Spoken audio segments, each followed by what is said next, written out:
I want to know that we're killing the opposition. I want to be cutting their throats. Our rivals should be checking in up back of their chauffeured cars because they can't believe what we did. So fucking spicy. So true. Something everyone knows, but nobody says because they're too fucking lily-livered. Huh? They cannot believe what we said and the fact that we fucking said it. Now, anyone who believes that I'm getting out, please shove the bunting up your ass.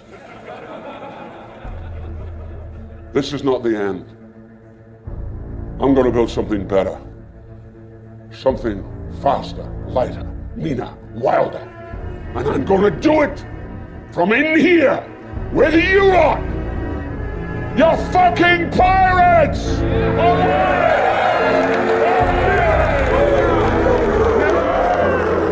Just a couple of days before the start of the 2023 fantasy football season, Bundy here, you there. This is your draft recap. And I have to say that a couple of days before the draft, I had a conversation with one of you.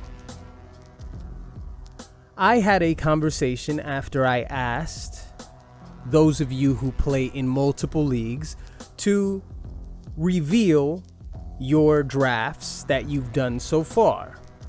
Barely any of you did this. Ed did this, was the only person to share it on the group chat. And there was another individual who sent me a private message, showed me their team. And when they showed me their team, there were a lot of familiar players that they normally pick within our league. I told this person that I was interested in selecting some of those very same players. I had every intention of stealing them from him.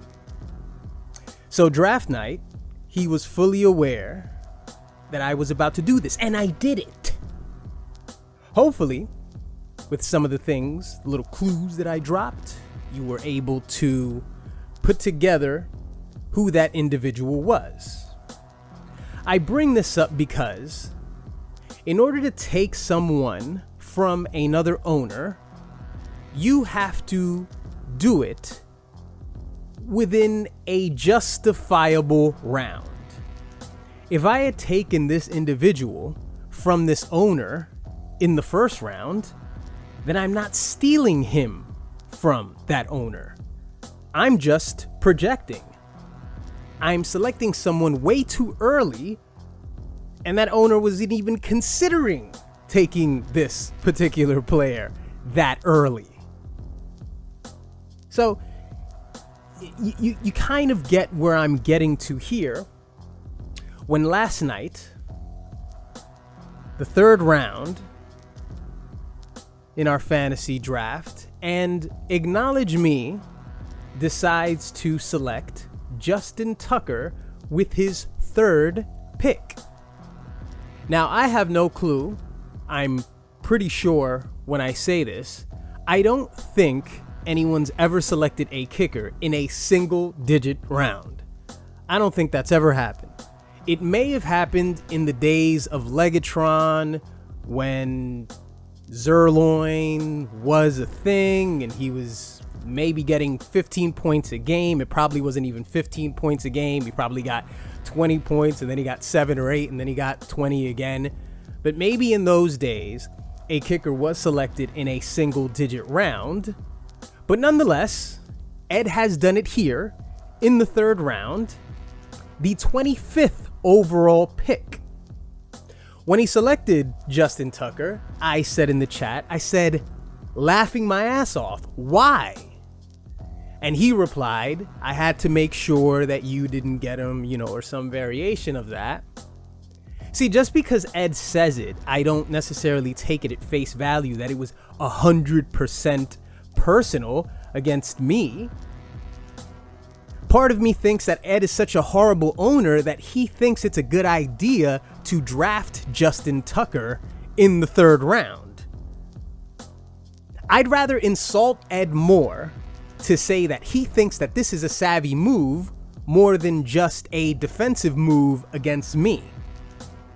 Justin Tucker wasn't even the number 1 kicker in standard ESPN leagues last year. I don't have the rankings in front of me, but I think it was the Raiders kicker. I think he was number 1, Daniel Carson, who, by the way, was the very next kicker selected in the 13th round by Ricky O. In the 13th round, the 127th overall pick. Yes, almost 100 players were selected, and then the second kicker was selected. If that isn't enough, listen, I don't even have to give you some regular fantasy speak about if that doesn't tell you that you pay too much for a player. You don't even need me. I mean, at this point, I would be talking down to you. I would be insulting your intelligence to have to walk you through the 3rd and then the 13th round, and you already having the knowledge that Ed could have picked him in the 5th, in the 6th, in the 7th, in the 8th, in the 9th. As a matter of fact, I'll tell you this. When I was doing my mock drafts, I wasn't necessarily targeting Justin Tucker because he's a kicker.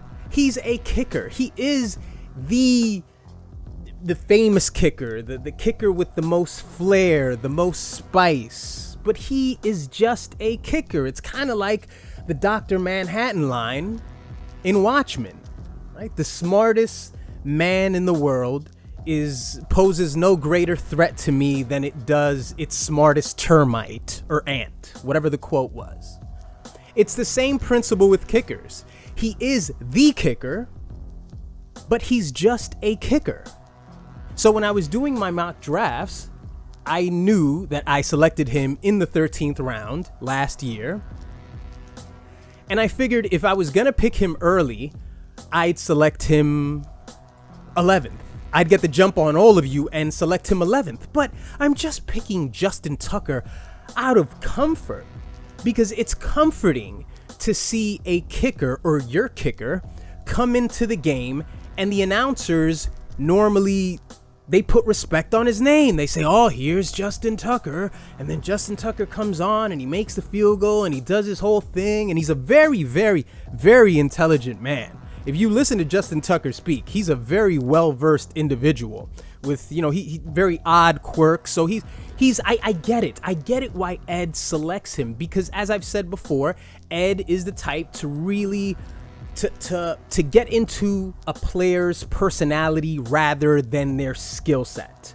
He really buys into that. It's one of the main reasons why people buy in so much to Conor McGregor, who's the most famous. He's the best fighter. He's this and he's that, and then he gets choked out by Khabib, because it's just marketing. That's all it really is, But still, in saying that, I wanted Justin Tucker, but on my list of wants, it wasn't even that fucking high. I really wanted Josh Allen. Right? I really wanted Josh Allen, and if Josh Allen would have been selected in the 3rd round, that would have broken my heart.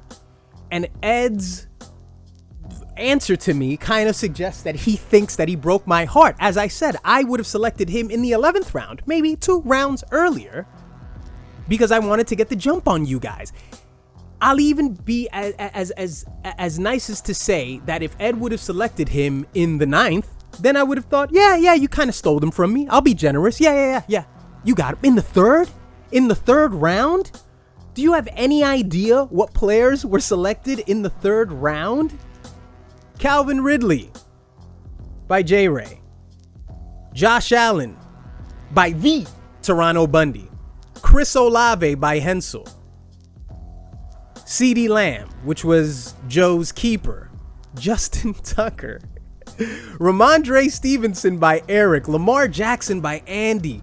Travis Kelce, who is Rollo Tomasi's his keeper. Then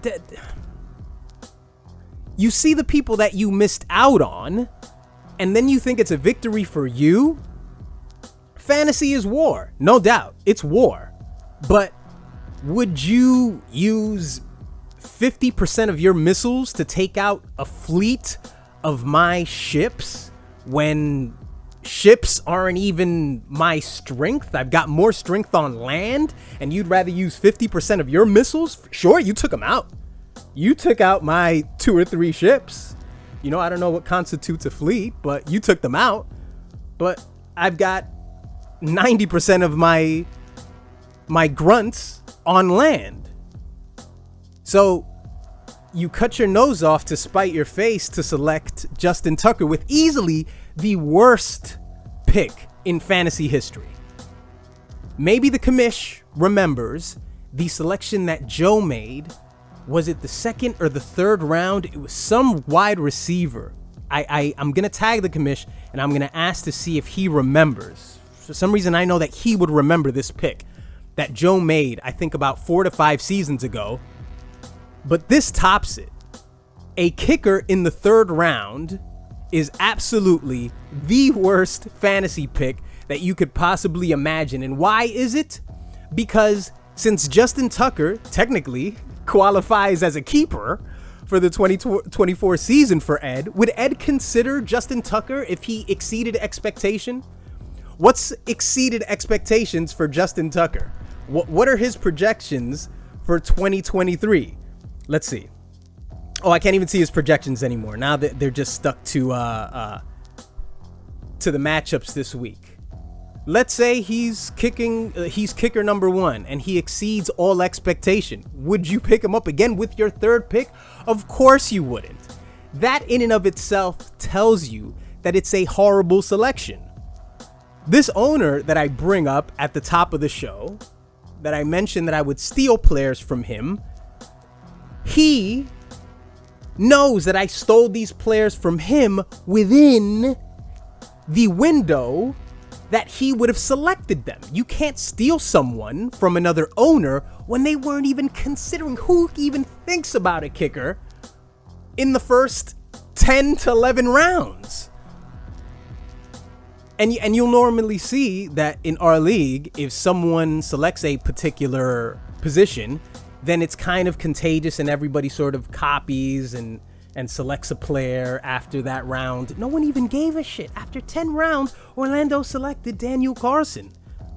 Horrible, horrible selections by Ed.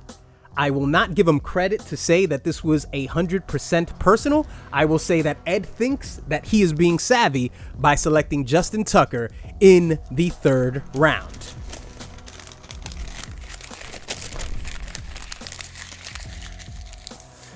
But listen, we've got other fantasy teams to get to, and I will get to the rest of Ed's selections, but you know, of course, that one stood out more than any of them. So what I'm gonna do is go not round by round. What I'm gonna do is go team by team, just mention a couple things that you did, and you know, then I'm gonna tell you to go fuck yourselves, and then it is week 1. So let's start with Ricky O, the new name for the commish. The commish, of course, went with Saquon Barkley with his very first selection, then Stephon Diggs. I was surprised by his Lamar Jackson selection with the 3rd pick, Devontae Smith, James Cook, and then we have a selection here with his 6th pick to pick up Darren Waller. Orlando feeds into the Darren Waller hype, and I'm not necessarily saying that Darren Waller isn't going to be a decent player this year, but I was surprised to see Orlando select Waller over, and I understand that Kittle has an injury, over Kittle, over Mark Andrews, who of course I selected. I was very surprised to see Orlando just reach out and pick Darren Waller when he was about the 3rd ranked tight end at the time. And a couple of boring picks. One interesting pick here, Jordan Addison. It'll be interesting to see what he does with Minnesota. Of course, Christian Watson was his keeper. And another pick here towards the end was Kareem Hunt, who's still a free agent. Let's see what happens there. Dalton Kincaid. Orlando is a hater for picking up a tight end for the Buffalo Bills. Let's see if he won't just drop Dalton Kincaid in a couple of weeks if he does nothing. But the commish overall just has a normal draft. No real big shockers here. So let's move along to Andy. And by the way, Andy should be very disappointed in himself, because as much shit as he talks to me, who hasn't made the playoffs in 5 years, Andy and I have the same amount of victories. I believe it's 86. How terrible do you have to feel if you're Andy, that after I don't make the playoffs in 5 years, now our stats are aligned. Now he has 3 championships, and now we have the same amount of wins. Now Andy and I are tied. Andy, the more you look at numbers, and I'm pretty sure you're going to look at numbers now that you're doing your show, just understand that you weren't the worst case scenario for a 3-chip winner. Orlando was perhaps the worst, because Orlando is just 2 wins away from 100 victories, and the commission will probably do that within the first 8 weeks, right? Well, let's give him the benefit of the doubt. He would have been the worst case scenario. Eric would have been worse, but I think before Eric, probably Paul, because if Paul would have gotten 3 championships and he hasn't even been here this whole time, that would have made me look terrible. So Andy, we're pretty much just tied. Go fuck yourself. You selected Tyreek Hill with your very first pick, and then I was surprised again that Andy came around to pick up Patrick Mahomes, but I guess that's the reason why he didn't take Lamar Jackson as his keeper. Aaron Jones, Deebo Samuel, Andy trying to rekindle the flame that he had a couple of years ago with Deebo Samuel. Tyler Lockett, his very boring keeper in TJ Hawkinson, and then in the 8th round, and then to follow it up, because he's insecure about that selection, he picks up Pat Freiermuth, who I had last year. Sky Moore, Andy just holding on, really. Javonte Williams with his 5th pick, and doesn't he have an injury? I think he's very doubtful, or his workload is going to be pretty low at the beginning of the season here, because he tore his ACL and his LCL. Look at me sounding like I'm Stephania Bell, like I know what the fuck that means. I just know that he had a terrible injury last year, and the likelihood of him repeating that, though it might not be very high, I'm hoping, Andy. I'm hoping that I'm hoping he gets an injury, Andy, is what I'm trying to say to you. I like the Tyreek Hill selection. I like the Patrick Mahomes, even though I was surprised, because you're picking 9th and 10th. You're not going to pick 10th and 11th. You're not going to pick for a very long while, so why not pick the best quarterback and one of the best receivers? Moving on to Big Papa J. Ray. Not the Charles Lee Chargers this year with his first selection, Justin Jefferson. Jay was surprised about my selection with Austin Eckler, and I think I'll just address it here.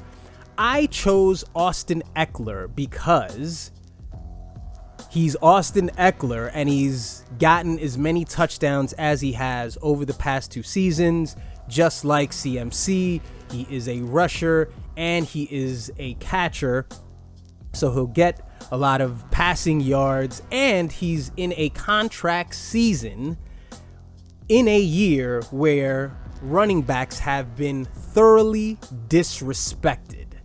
I am counting on him to, maybe I don't think he will exceed what he's done the past 2 seasons, but I think he's going to do something pretty close to that, because barring injury, he's not going to have a bad season. There's just too much incentive for him to play great.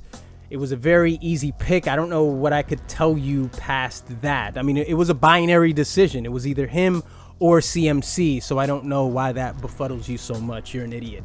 So you selected Justin Jefferson with your first pick, Amon St. Brown, and Calvin Ridley with your third, now Calvin Ridley has had a lot of hype in the offseason because he hasn't played in quite a while.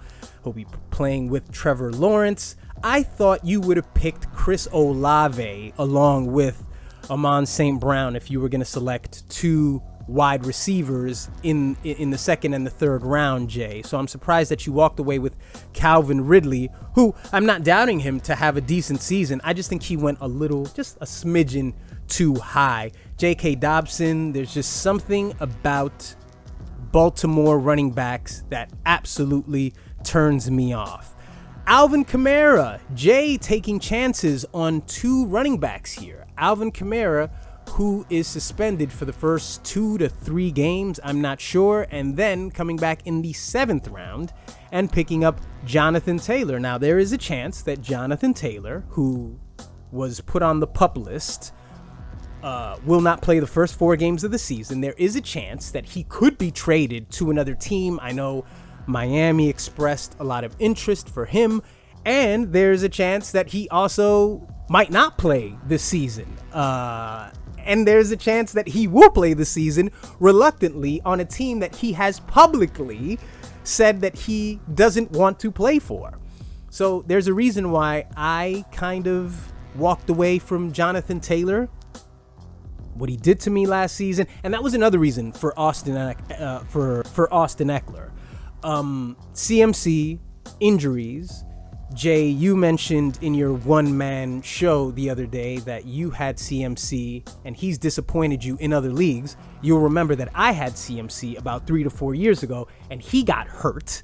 So that was a number 1 pick for me that didn't work out. So I avoided him last season and that worked against me because Jonathan Taylor didn't do anything and he got hurt. So I'm really hoping that Austin Eckler can just give me a normal RB1 season. I'm not asking for him to be RB number 1, at top of all fantasy running backs, but I just want a normal season without injury. If I can get that, I'll make the playoffs easy. I mean, just look at the rest of your teams. The rest of your teams are horrible.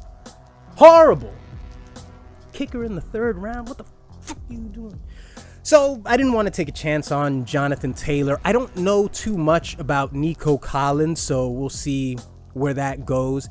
And Jay's Justin Fields keeper. Justin Fields has proven last season that he can do a lot with his legs. The only reason why I wouldn't have banked on Justin Fields to be my quarterback, there's no receivers. There's nobody there to mention. There's no running backs coming out of the backfield, making a bunch of catches. There's not a lot of options for Justin Fields. It seems like he has to create all of that value rather than just have weapons to benefit from. He's not Patrick Mahomes. Patrick Mahomes can have a Marquez Scantling. He can have a Sky Moore. He can have all these guys who are a bunch of nobodies, and he's going to find them, and he will get fantasy points on the air and on his feet. So it is a steal to get Justin Fields in the 10th round as a keeper, and I'm sure he'll have a great fantasy season. I just don't know how that's going to hold up during the whole entire year. The rest of your picks were boring, so they're not even to be mentioned. And now we move on to Joelicus Maximus, who in the very first round selected Derrick Henry. I was shocked by that because I thought for sure Joe was going to select CMC with his very first pick. But Derrick Henry is Derrick Henry. He's going to do what he always does. Travis Etienne with his second pick. I didn't want to touch Travis Etienne with a 10-foot pole. I selected him last year. I don't remember with what pick it was, but he had his issues with, I forgot his last name, with Robinson. And then towards the end of the season, after I had traded him to Jay, he showed some light. So instead, I chose to go with a Tank Bigsby, who he'll probably be sharing some he'll be sharing some carries with. Joe's third pick was, of course, CeeDee Lamb, his keeper. That was a good keeper selection. DJ Moore, somebody who I do not trust. You can keep him. I don't want him. Rachaad White with your fifth pick. Now, Rachaad White, I was considering holding on to him with the 10th pick for the 2023 season. Now, the reason being is, of course, he's going to get the lion's share of the carries. There's no Leonard Fournette anymore. Is it Leonard Fournette or was it that other? I forget the other guy's name. Basically, no one else is competing for the starting role, so he's going to get most of the carries. I just thought it was more in my benefit to pick up a DK Metcalf in the 5th round, because when I did all of the mock drafts, DK was going in the 3rd, he was going in the 4th. I never saw him around in the 5th round. So with the dynamic that he has with Geno Smith, I thought that was a much better selection. And I was actually considering picking up Rachaad White, but something about picking him up earlier than the 10th round felt like I was just paying too much for him when I could have just kept him in the 10th round. You know, I picked Josh Allen in the 3rd, and I would have kept him in the 3rd. So it was basically the same thing. It's like I had two keepers, right? I had two keepers. I had the advantage over all of you. That's what you don't understand here. DeAndre Hopkins with the 6th pick. DeAndre Hopkins, I guess, is going to be the number 1 wide receiver there, but he's an aging receiver. I was considering him too, but I wasn't able to get to him. The before mentioned George Kittle with your 7th pick, and then Deshaun Watson as your quarterback. And I know with your 16th selection, you also selected Kirk Cousins. Deshaun Watson, Joe had Amari Cooper, and I'll make a comment about Amari Cooper when I get to Eric's team. Joe had Amari Cooper last season.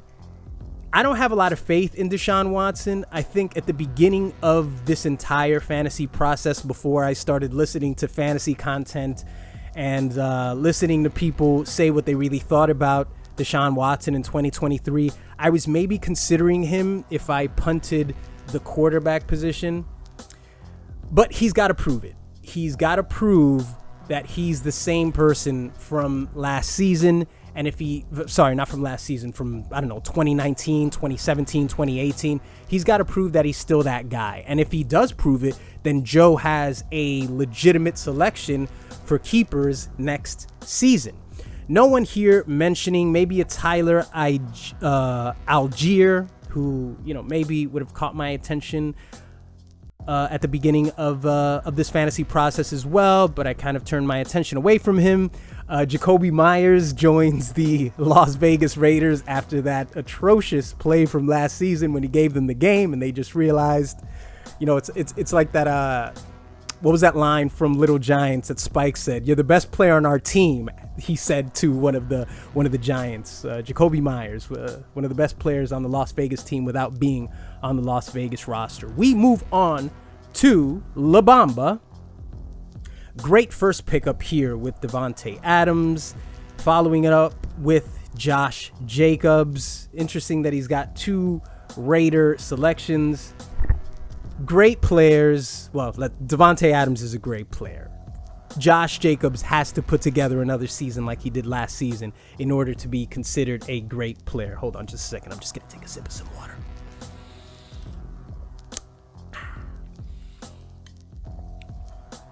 Stay hydrated, kids. It's like 32 degrees here in Toronto, which is, I believe, somewhere in the 80s Fahrenheit. It's hot as shit. It's interesting to pick 2 players from the same team, of course, when it's not a Hydra, on weeks where they have tough matchups, but I don't know. Of course, Davante Adams is a no-brainer, but, picking up Josh Jacobs as well, Jimmy Garoppolo, you don't know where that offense is going. Dameon Pierce with his 3rd selection, Kenneth Walker III, who I didn't want to deal with. I saw his projections, and I saw what was being said about him, and I wanted to walk away from him. James Conner. This is a consistent relationship here between Pedro and James Conner, who has given him a couple of good seasons. That Arizona offense is atrocious, and I'm sure it'll be terrible this season as well. But he picks up James Conner nonetheless. Great pickup. See, when Pedro picked up Joe Burrow with his 6th pick, I cheered because something told me that Ed was going to follow up in that particular round and pick up Joe Burrow and then have a Hydra with Jamar Chase. So I enjoyed that pickup and I encouraged it. Jalen Waddle, of course, was his keeper in the 7th round. Dallas Goedert, who, I don't know, just seems to, he's Dallas Goedert. He's just there. Jamal Williams with the New Orleans Saints now. Of course, he got those ridiculous amount of touchdowns last season. He benefited from that Detroit situation, got a lot of red zone touchdowns. So let's see what happens with him. And Hollywood Brown, who I don't care for because he's a part of that terrible offense as well. And then Pedro picks up the first. I think Pedro is consistently the person who picks up the first defense every year. Like, that's a thing for him. Evan Ingram, the number one. Evan Ingram, one of Trevor Lawrence's targets. I think that was a really, really good late pickup by Pedro. I kind of looked at Evan Ingram as a selection that I would have made if I would have just foregone the entire tight end position. Everyone else is pretty boring. No one else to mention here. We move on to Plathanos, who, another surprising pickup, also didn't pick up CMC. Picks up Nick Chubb in the very first round. Then Najee Harris, Chris Olave, who Hensel had last season. He's probably going to be the number one wide receiver. He will be the number one wide receiver. Even I have Michael Thomas, but I'm not delusional enough to think that he's going to take any shine away from Chris Olave. Cam Akers, who by the end of the 2022 season showed Andy that he really was a valuable pickup. I mean, look, week 16, week 17, week 18, he got 23 carries, 118 yards, 19 carries, 123 yards, 21 carries, 104 yards. So Cam Akers, if he can produce like that, or, at least do a large percentage of that, maybe he would justify the 4th pickup for Hensel. Deontay Johnson, very good pickup there. David Montgomery, who is now with the Detroit Lions. David Montgomery. He's a friend of Team Bundy. He was a solid RB2 last season. In some weeks, he was my RB1, which is why I didn't make the playoffs, because he's not that great. But let's see if he can vulture some touchdowns from Jahmyr Gibbs. I think that'll be very interesting to see. Drake London, nobody cares. A.J. Dillon, nobody cares. Tony Pollard, an amazing keeper selection by Hensel. Jay hated by saying, "Oh, you should have picked up Patrick Mahomes." Mind your business, Jay. Mind your business. Tony Pollard would have been selected in the 3rd round by any one of us if we had the opportunity. Just look at his numbers from last year, and Hensel got to pick him up in the 9th round. I think it was Paul who said picking him up in the 9th round. That's a very big difference. Like, picking up Tony Pollard this year, who's going to be one of the very few situations in the NFL where he's going to be a cowbell running back. That's a very good selection for Hensel. He got this Seattle running back, Charbonnet, who's been said to sort of be in a 50-50 situation with Kenneth Walker. And, of course, Trevor Lawrence. Now, Trevor Lawrence, I will admit, had I not gotten Josh Allen, I would have selected Trevor Lawrence. He selected him in the 11th round. That's a good pickup. That's a great pickup for Hensel. Of course, he's not Patrick Mahomes, but, let's see what happens there. The rest of your picks are boring and not worth mentioning. We move on to Ewok Rape. Now, Ewok Rape had the benefit of getting Christian McCaffrey. He's in my division. I didn't want Eric to get Christian McCaffrey. I didn't like that. Hensel and Joe dropped the fucking ball. Cooper Kupp with his 2nd selection. Now, Cooper Kupp is, he's injured right now, and the The Rams haven't really given us much intel about what's going to happen with Cooper Kupp, but I was shocked when Eric picked him with his second pick. I thought Cooper Kupp was going to go in the third or fourth round, but I guess sometimes in fantasy you're playing for later in the season, not necessarily the beginning of the season. You know, maybe I used to look at every selection as, you're going to pick him up now, he's not going to be available to you. He might not yield benefit now, but Cooper Kupp is Cooper Kupp, I suppose, even though the Rams aren't what they used to be. Ramondre Stevenson, of course, a solid pickup in the third round. Amari Cooper, this was one of the selections that broke my heart. I didn't necessarily want Mike Evans. I didn't want Mike Evans when did I select him? In the fourth round. I'll get to my team last. I didn't necessarily want Mike Evans, but I picked him up because Eric picked up Amari Cooper. It was one of those selections that broke my heart. Miles Sanders, who nobody seemed to have wanted. Maybe Miles Sanders is going to prove us all wrong. He's got a rookie quarterback. Who else is there? DJ Moore. I think Adam Thielen, who surprisingly wasn't selected. I think Adam Thielen, along with Juju Smith-Schuster, will probably be amongst the top selections in the very first, in the week 2 waiver, I think. But maybe Miles Sanders proves everybody wrong. I thought he would have went a little bit earlier than the 5th round, but I guess it's no surprise when he doesn't have the Eagles system with him.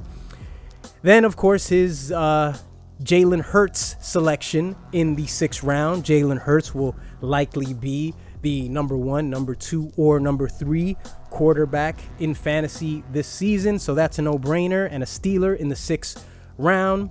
Isaiah Pacheco, who had a very good season for Paul. Let's see.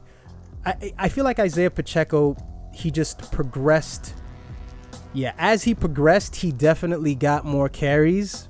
Around week 10, his carries were like 16, 15, 22, 14, 12. So even though the running back situation in Kansas City is it's not known to any of us. We don't know what the future of any of these players are, especially with Allaire still being there. Isaiah Pacheco, definitely a good selection in the 7th round. Mike Williams. I looked at Mike Williams after every selection, and I was just like, no, especially because I have Eckler.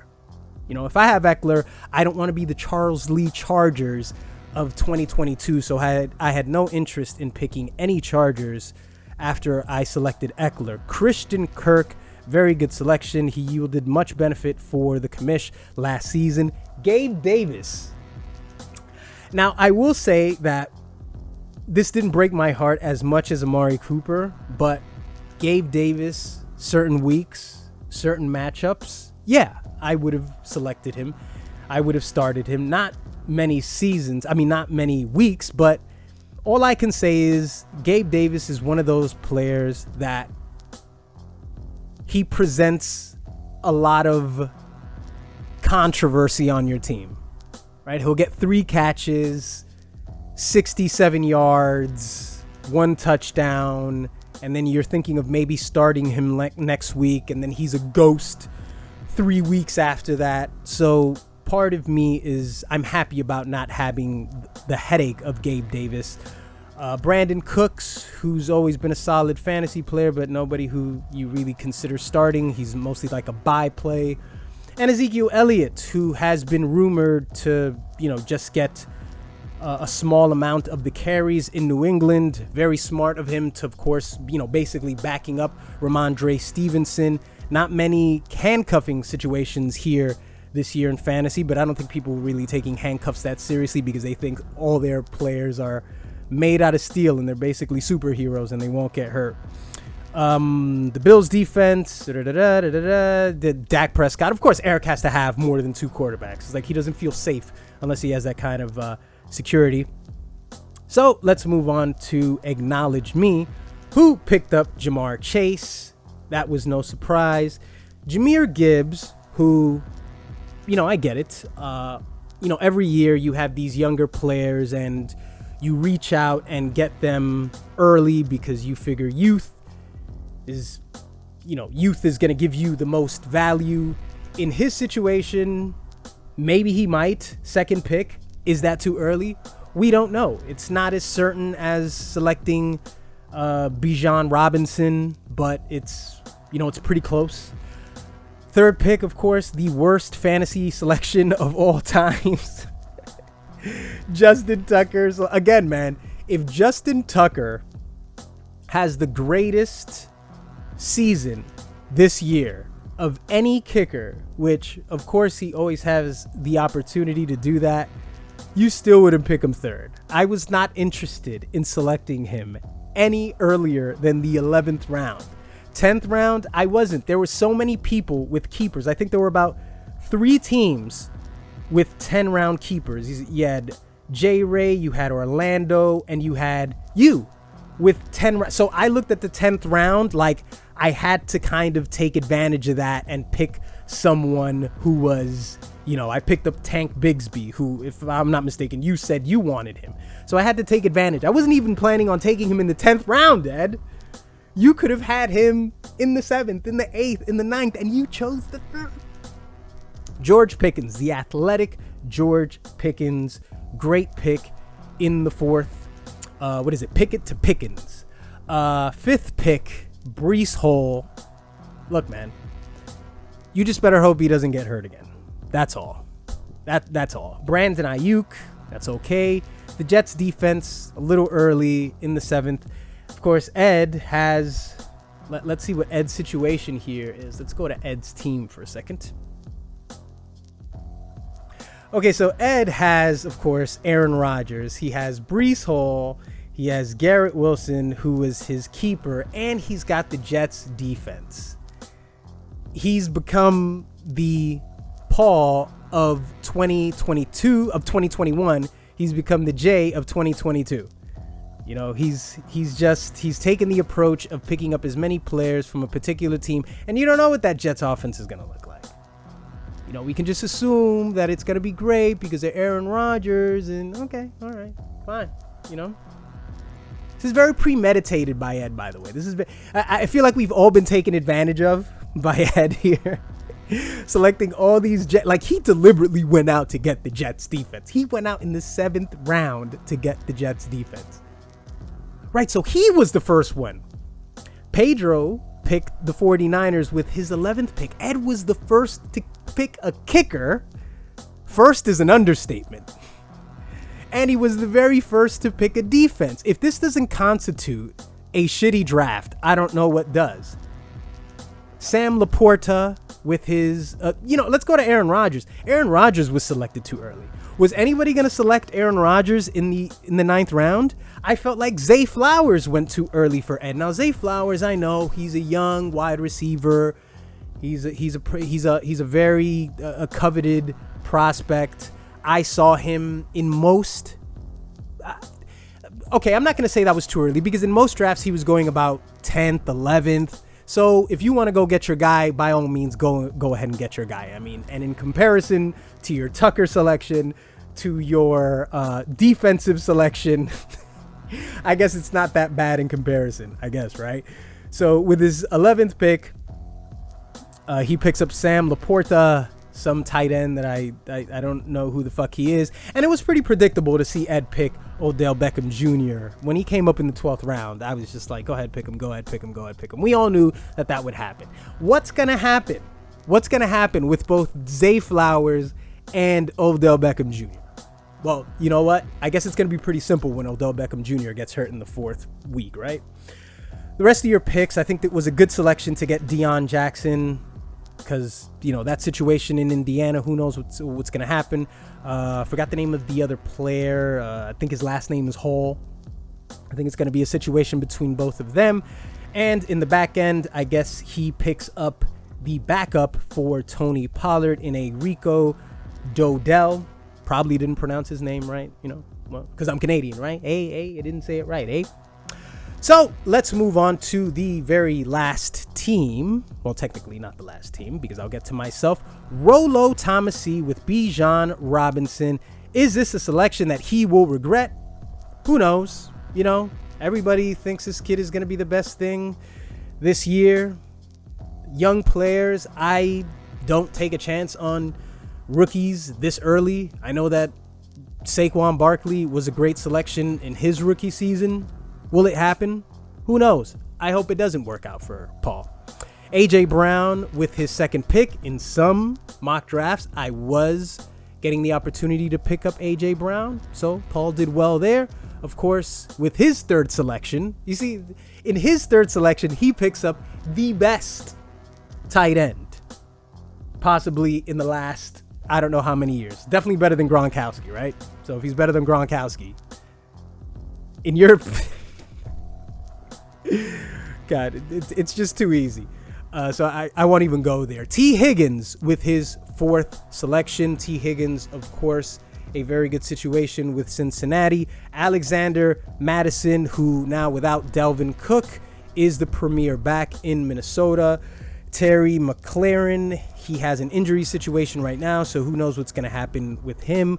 Khalil Herbert was a good selection, and I was considering Khalil Herbert because now he doesn't have David Montgomery fucking with him. And Justin Herbert is Paul's quarterback for the 2023 season. I know he picked up Tua in the back end, but I guess that's just for injury, or I don't know. In Paul's case, sometimes he does play the matchups. Raheem Mostert, Cortland Sutton, blah, blah, blah, blah, blah, blah, blah, blah. Nobody cares, right? Nobody cares. So, look. So, what I'm going to do is, my selections were, as I told Jay, Austin Eckler was a practical decision for me because he was in he's in a contract year and running backs are being disrespected, so I know he has to do his thing. Joe Mixon, a very consistent fantasy back who gets the lion's share of the carries on a great offense, gets red zone situations. I need him as my RB2. I wanted Josh Allen once again. When I selected DK Metcalf, I told myself, it's okay. I'm going to get the opportunity to Josh Allen because I thought about it this way. If I make it to my second selection after Hensel and Joe throw away their picks, then I just have Jay to contend with. Jay has 2 back-to-back picks, but Jay already selected a quarterback as his keeper. So I don't have to worry about Jay selecting a quarterback in between those 2 picks. So I was free to select Mixon, knowing that I would get Josh Allen. That's what I wanted. I just wanted Josh Allen back. I wanted the running ability. I wanted the ability in the air. Let's go. Let's do this again. Less interceptions this time. Mike Evans, who of course I said I didn't necessarily want. I wanted Amari Cooper, but who knows what can happen between Mike Evans and Baker Mayfield. DK Metcalf was a great selection by me and my best selection of the draft. I cannot believe that I got Mark Andrews in the 6th round. Orlando selected Darren Waller. Fine, that's great. But athletically, he's a freak. I'd rather choose an athletic freak over a tight end that is projected to do well within a system with Daniel Jones. Fine, cool. I choose the guy who, if he wasn't so fucking bulky and heavy, he'd be a receiver. So in my eyes, he's a much better selection than Darren Waller. I cannot believe I picked up Mark Andrews in the 6th round. Delvin Cook, who will contend with Breece Hall, at least at the beginning of the season. That's what they're projecting. And I think in the back end of the year, I'm hoping that I could still have a situation where I could play Delvin Cook, even if Breece Hall gets most of the carries. If Dalvin Cook can just be the stronger back in the red zone situations, I'm fine. You know, in a 17-game season, who am I counting on to be more durable? I think my running back, who the Jets paid $7 million this season, I have more confidence in him than the fragile, young, great player in Breece Hall. So I like my chances there, and I'm just counting on him to be my RB3. I don't need him to do as good as Mixon, and he certainly isn't going to be as good as Austin Eckler. Jerry Jeudy, this was a play for later in the season. I know Jerry Jeudy has an injury now. I'm not sure if he's gonna, play the first 3 or 4 games. I don't know when he's gonna play. Samaje Perine was a selection that I wanted. I decided about 2 weeks ago, I want this guy. I want him because the Denver backfield with Williams, he can get hurt. I saw what Perine did last year when Mixon was down. I like him as a flex in the mid-season. Maybe I've got some injuries here and there. I think Samaje Perine will be an asset to the Toronto Bundy. Tank Bigsby. Look, Travis Etienne could get hurt again. I don't know. Ed, do you want to trade? I don't know. Maybe I'll play him. Michael Pittman Jr., just because he's just a guy on the team. He's the guy. He's the guy on the Colts offense. And Michael Thomas. Michael Thomas could be a shade of the player who he used to be if he stays healthy. If Michael Thomas stays healthy, it's not like my receiving core is that great. Would I consider throwing him in there if Mike Evans sucks dick for a couple of weeks? Maybe. I don't know. It's a possibility. And if he gets hurt, I picked him with my 12th selection. That doesn't really mean shit to me. Jaylen Warren, just picked him because I picked him. And of course, Tyler Bass, my kicker. And now my last comment here.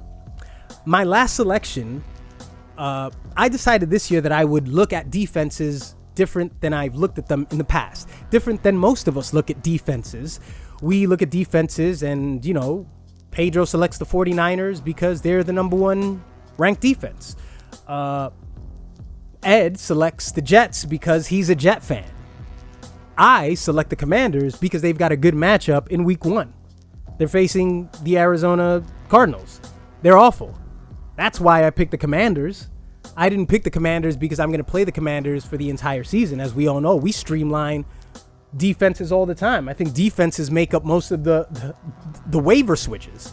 So that's the reason why I picked up the Commanders. And there you go. That was your draft recap. And I guess to close this out, let's just give you the week 1 matchups, and then I will tell you to go fuck yourselves. Week 1 matchups are as follows.